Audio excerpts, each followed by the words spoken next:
नमस्कार, मैं हूं अमृत आनंद और स्वागत है आपका हमारा खास कार्यक्रम मिशन ब्राजील में। आज शुरुआत करते हैं हम खबर की अर्जेंटीना की जीत से। ग्रुप एफ के एक मुकाबले में अर्जेंटीना ने ईरान को 1-0 से हरा दिया है। इस जीत के साथ ही नॉकआउट राउंड में टीम पहुंच चुकी है। टीम के इस जीत के हीरो रहे कप्तान लियोनेल मेसी, जिन्होंने मैच में एकमात्र गोल किया। मैच पर बात करने के लिए हमारे साथ स्टूडियो में मौजूद हैं नोवी कपाड़िया, शब्बीर अली। दोनों का बहुत बहुत स्वागत है। लेकिन इन दोनों से चर्चा करूं उससे पहले देखते हैं ये रिपोर्ट।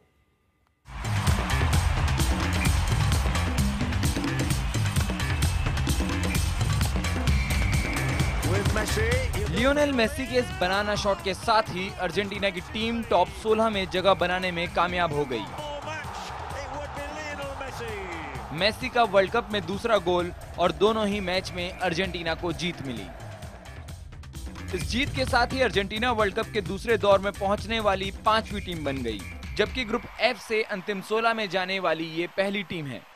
2 बार के विश्व विजेता अर्जेंटीना का मुकाबला था अपना तीसरा विश्व कप खेल रही ईरान की टीम से। टीमों के ओहदे के हिसाब से ये मैच पूरी तरह से अर्जेंटीना के पक्ष में माना जा रहा था, लेकिन ऐसा हुआ नहीं। ईरान ने पूरे मैच में शानदार खेल का प्रदर्शन किया और अर्जेंटीना जैसी मजबूत टीम को कड़ी टक्कर दी। पहले हाफ तक दोनों टीमों का स्कोर 0-0 रहा। मैच के दूसरे हाफ में दोनों ही टीमों ने हमले तेज किए।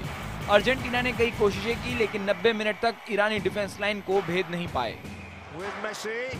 लेकिन इंजरी टाइम में मेसी को एक मौका मिला, जिसे गोल में बदलने में उन्होंने कोई गलती नहीं की। उत्कर्ष चतुर्वेदी, IBN 7। जी हां, अर्जेंटीना ने ईरान को 1-0 से हराकर टॉप 16 में जगह पक्की कर ली है। और इस वक्त रुक करूंगा मैं शब्बीर की ओर। शब्बीर, 1-0 का स्कोर अर्जेंटीना वर्सेस ईरान, क्या आप सेटिस्फाइड है? अर्जेंटीना सेटिस्फाई होएगा गोल से, जैसा मेसी गोल किए। मगर मैं क्रेडिट दूंगा ईरान को, जिस हिसाब से खेले कोई सोचे नहीं थे। जैसा आगे हम लोग कोस्टारिका की बात करे थे, और वो लोग की कल बदकिस्मती है कि वो 2-3 जो अच्छे अटैक करे थे, रजा, जलाल हुसैनी, देगा, मैंने बहुत अच्छे अटैक करे। और ख़ास खूबी ये थी मिडफील्ड में इतना कंट्रोल किए, अर्जेंटीना को कोई चांस नहीं दिए। मेसी 35 मिनट्स में फर्स्ट एक क्रॉस शॉट मारे जो बाहर गई, मगर फुटबॉल में कुछ भी हो सकता है वो हिसाब से। और मेसी ने प्रूफ कर दिया कि माने वो वर्ल्ड कप में ये छाप छोड़ रहे हैं, और जैसे अच्छा गोल किया। जी बिल्कुल। नोबी, यहाँ पे अगर मैं ईरान की बात करूँ, एक पेनाल्टी कॉर्नर मिला, लेकिन वो मिल जाता अगर रेफरी देते तो, लेकिन शायद मैच का रुख बदलता। लेकिन यहाँ वो थोड़े से अनलकी रहे कुछ जगहों पर। हाँ, काउंटर अटैक भी बहुत अच्छे थे और रजा गोल कर सकते थे। अक्षान दसगए जो पहले जर्मनी के लिए खेलते थे और अब ईरान में आए खेलने के लिए, यूथ इंटरनेशनल जर्मनी के, दोनों को मौका मिला। लेकिन तारीफ है ईरान का अनुशासन, जो उन्होंने कंसंट्रेशन से खेले हैं 90 मिनट के लिए। कहना आसान है 4 डिफेंडर 5 मिडफील्डर, लेकिन वो गलतियां भी करते। और अर्जेंटीना का वो लह जो आक्रमण में है वो चलने ही नहीं दिया। मेसी ने गोल बहुत शानदार किया, लेकिन वो मेसी का प्रदर्शन नहीं था जो हम बार्सिलोना के लिए देखते कि वो हर जगह। ईरानियन डिफेंडरों ने मेसी की वो ड्रिबलिंग चलने नहीं दी। तो ईरान ने जैसे पहले इटली खेलती थी, एक शानदार डिफेंसिव टीम, तो ईरान ने ये दिखा दिया कि वो किसी भी दुनिया की टीम के साथ खेल सकते हैं। और इनके कई खिलाड़ी अब शायद पेशेवर फुटबॉल यूरोप में भी जा सकते हैं। चलिए, बिल्कुल। ईरान भले ही ये मुकाबला 1-0 से हार गई हो, लेकिन उसके लिए आगे के रास्ते ढेर सारे खुल चुके हैं। वहीं हम बात करें वर्ल्ड कप में, मेसी ने आज दूसरा गोल दागकर टीम को ईरान के खिलाफ शानदार जीत दिलाई। 2 मैच, 2 गोल और 2 जीत, जिसमें मेसी का राष्ट्रीय टीम के साथ ना चल पाना, क्लब मैचों के लिए अच्छा खेल पाना, ये तमाम आरोप उन पर लगते रहे। लेकिन मेसी ने एक बार फिर साबित कर दिया कि वो अर्जेंटीना के लिए सुपरस्टार है।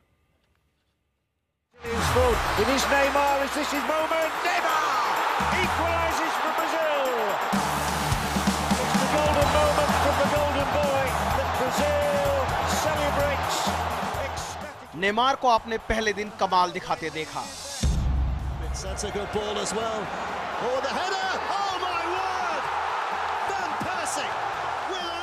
इसके बाद आपने वेन पर्सी का भी जादू देखा।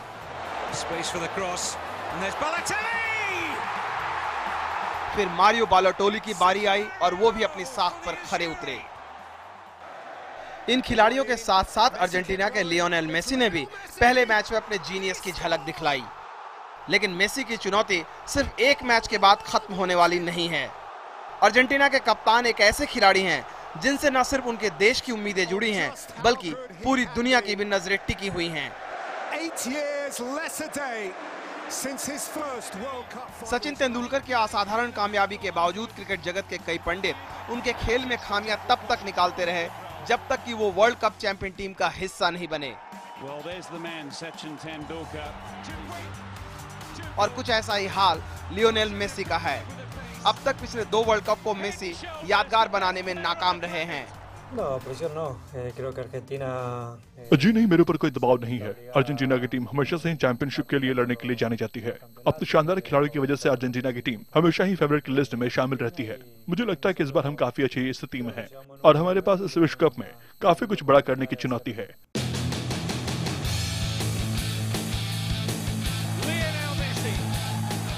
इसमें कोई शक नहीं है कि ये दुनिया में अब तक के बेहतरीन खिलाड़ियों में से एक हैं। गेंद के साथ ऐसी कलाबाजी जिसका कोई जोड़ नहीं। बार्सिलोना के लिए तो वो जादूगर हैं, लेकिन राष्ट्रीय टीम में ये जादू अब तक नहीं चल पाया है। मेसी अभी भी इतना चीज अचीव कर दिए, बेस्ट प्लेयर हो गए, लेकिन एक ही चीज उनके लिए बाकी है, वो वर्ल्ड कप में अच्छा परफॉर्मेंस दिया। जीते या हारे या नहीं जीते वो अलग बात है, क्योंकि वर्ल्ड कप में कुछ छाप छोड़ना प्लेयर के लिए बहुत जरूरी होता है। पिछले 2 वर्ल्ड कप से क्वार्टर फाइनल्स में हारकर वापस लौटने वाली टीम के कप्तान मेसी के लिए इस बार फाइनल तक का सफर तय करना उनके करियर की सबसे बड़ी चुनौती है। विमल कुमार, दिल्ली, IBN 7।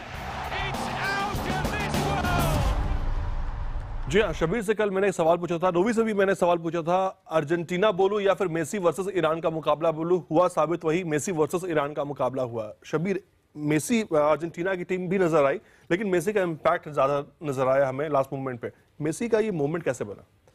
क्योंकि शुरुआती मिनट में पूरा फुल पैक करके रखा गया था। देखिए, ईरान की तारीफ करना होंगे, जैसा मेसी को जगह ही नहीं दी है। फर्स्ट जो चांस उनको मिला वो 30 मिनट में मिला, जो शॉट मारे। बट बड़े प्लेयर बड़े होते हैं, लास्ट में एक बॉल मिला, उसकी वजह से गोल किया।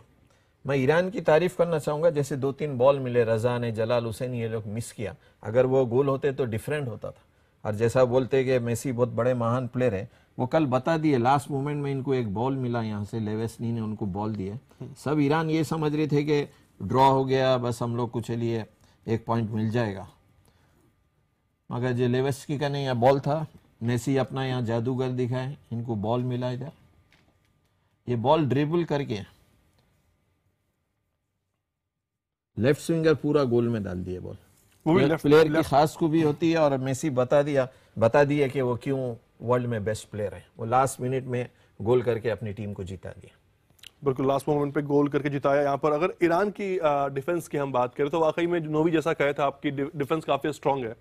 कुछ सवाल आपके लिए? हाँ शाबिर, मैं ये पूछने मांगता हूँ कि ईरान की क्या रणनीति दिखाओ, कि वो आप दिखाओ जरा कि क्या रणनीति थी कि गोल के सिवाय मेसी इतने हावी नहीं हो पाए। नवी जब अटैक करते थे वो लोग 2-3 जन जाते थे, जैसा बॉल मिस होते जैसा एकदम पूरे रीग्रुप हो जाते थे, ये जगह ही नहीं देते थे एकदम। तो इसलिए मेसी बोलिए या कोई दूसरे प्लेयर को बोलिए, कुछ खेलने का मौका ही नहीं मिला। जब यहाँ बॉल है 3-4 प्लेयर आ जाते इधर से, चांस ही नहीं देते। या इधर किधर भी बॉल आप देख लीजिए, या मेसी के पास बॉल है तो उनको मौका नहीं मिलता कि जैसा वो एकदम थ्रू बॉल लेके जाए या पास दे दे। उसकी वजह से मैंने ईरान वालों को मेसी को बॉटल अप कर ली। इतना अच्छा मिडफील्ड में क्राउड कर लिए वो लोग, जगह ही नहीं दे रहे थे मेसी को गोल करने के लिए या पास देने के लिए।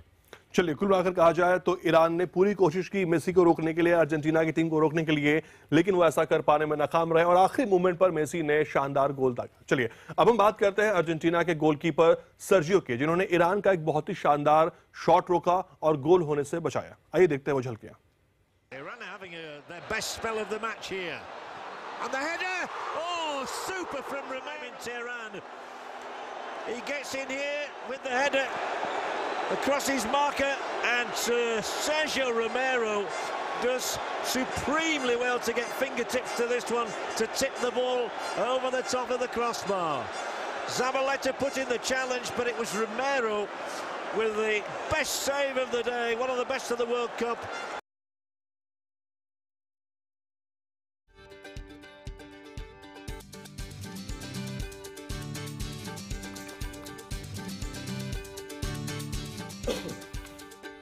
चलिए, अर्जेंटीना के बाद अब हम बात करते हैं दूसरे मुकाबले की, जिसमें 3 बार की वर्ल्ड चैंपियन जर्मनी को घाना ने 2-2 से ड्रॉ पर रोक दिया है। शुरुआत में ही दोनों ही टीमें बराबरी से हमला जारी रखा, लेकिन हाफ टाइम तक स्कोर लाइन में कोई बदलाव नहीं हुआ। दूसरे हाफ में दोनों टीमों ने खिलाड़ी भी बदले। दोनों तरफ से खेल रहे भाई प्रिंस बोटेंग और जेरोम बोटेंग ने भी आमने सामने थे। गोल की शुरुआत जर्मनी के मारियो ने 50वें मिनट में की, लेकिन बढ़त 3 मिनट से ज्यादा तक नहीं रह सका। उसके बाद घाना ने एक और शानदार गोल किया और सबको चौंकाते हुए लीड ले ली। हालांकि क्लोस ने आखिरी मोमेंट पर गोल दागकर स्कोर को 2-2 कर दिया और उसके बाद किसी भी टीम को कोई मौका नहीं मिल सका और यहां पर कहा जाए ये मुकाबला ड्रॉ रहा।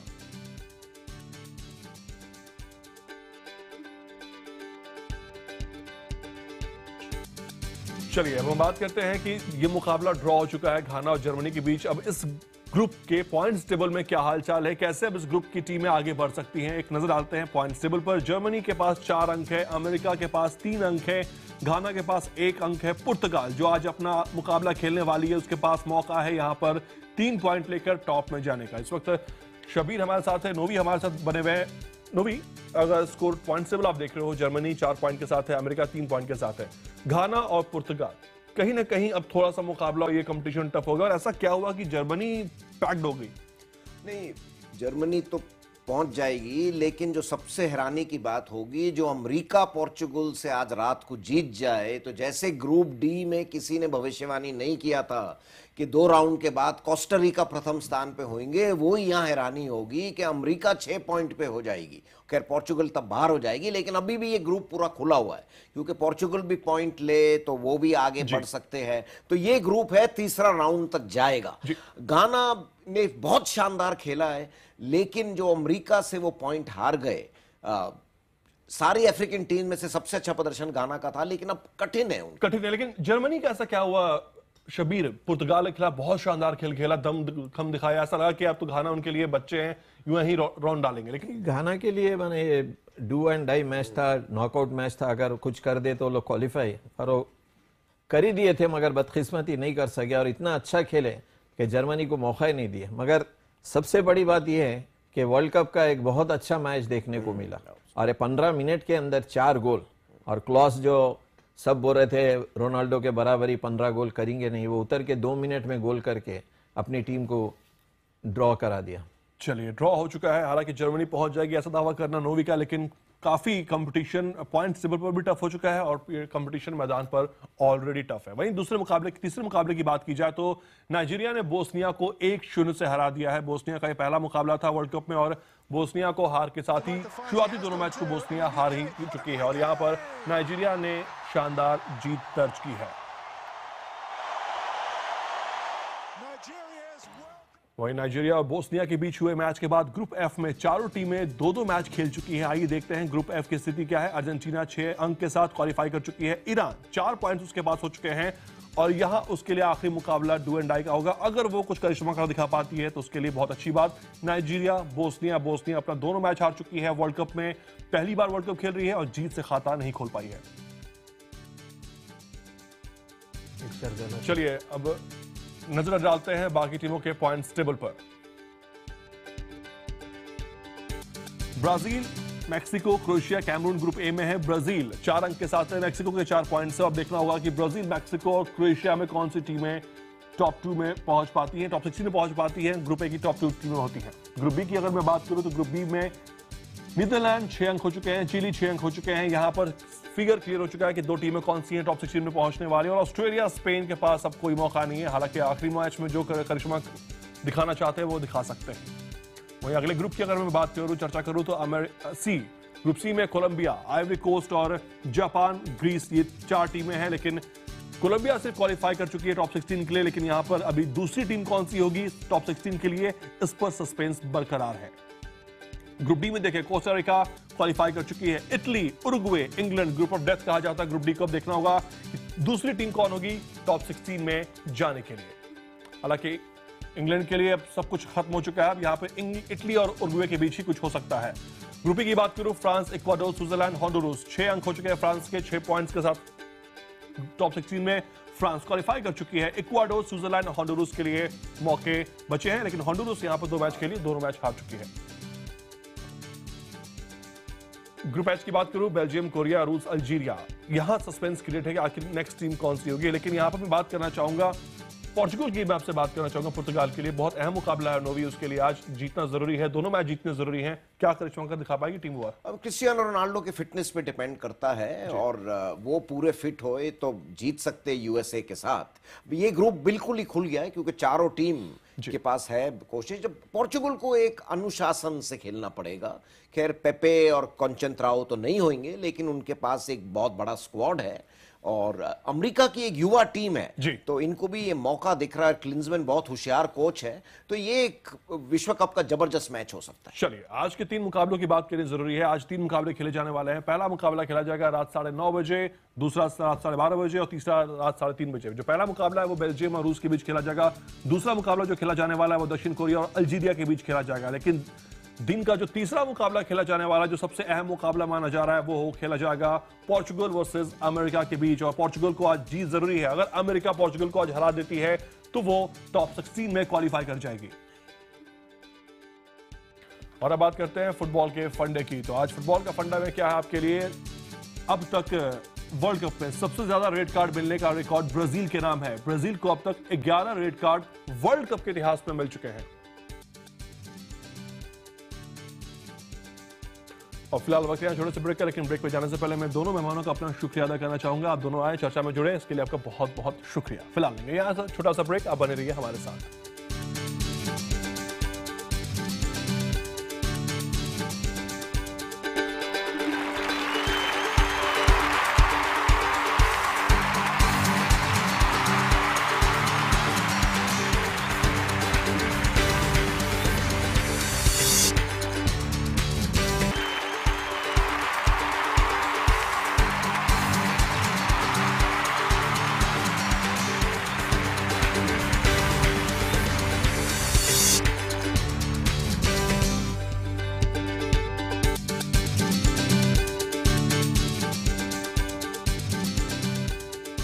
के बाद एक बार फिर से आपका स्वागत है। बात करते हैं मैदान पर दोनों टीमों के साथ 90 मिनट तक भागने वाले रेफरी की, जिनकी विसल यानी जिनकी सीटी से ही मैच का नतीजा तय होता है। आपको जानकर हैरानी होगी कि वर्ल्ड कप में हिस्सा ले रहे इन रेफरी में से कोई भी बैकग्राउंड किसी का फुटबॉल का नहीं है। आखिर ये रेफरी कहां से आते हैं, ये रेफरी कैसे बनते हैं, देखिए इस पर हमारी ये खास रिपोर्ट।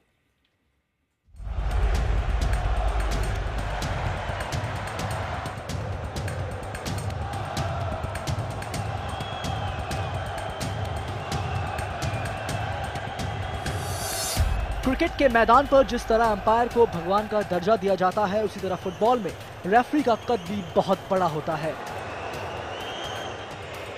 रेफरी का फैसला अंतिम और सर्वमान्य होता है।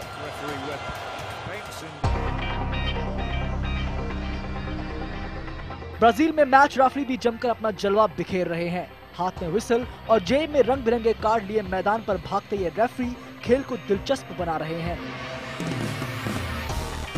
लेकिन मैदान के बाहर भी इनके पेशे कम दिलचस्प नहीं हैं।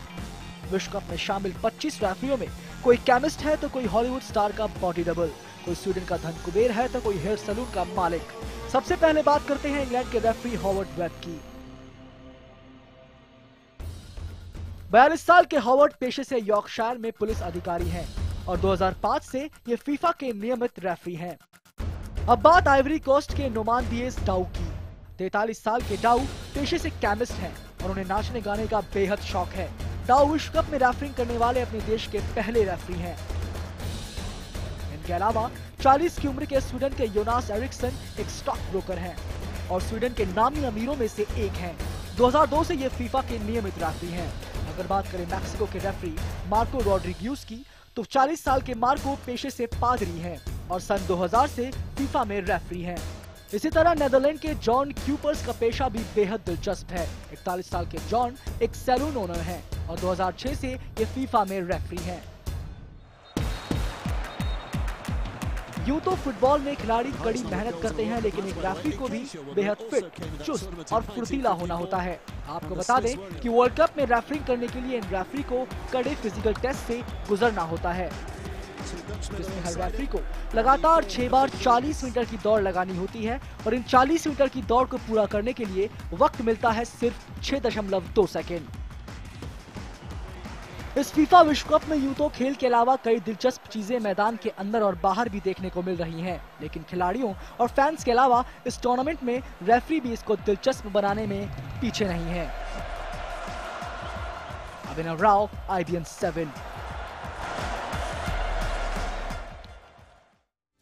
तो चलिए, रेफरी को फुटबॉल के मैदान पर भगवान माना जाता है और कुछ ऐसा ही रेफरी की कहानी जो आपने देखी काफी दिलचस्प है। जो जानना चाहते हैं कि रेफरी आखिर कहां से आते हैं और क्या करते हैं। फिलहाल इसी के साथ इस बुलेटिन में इतना ही। देश और दुनिया की बाकी खबरों के लिए आप देखते रहिए IBN 7। नमस्कार।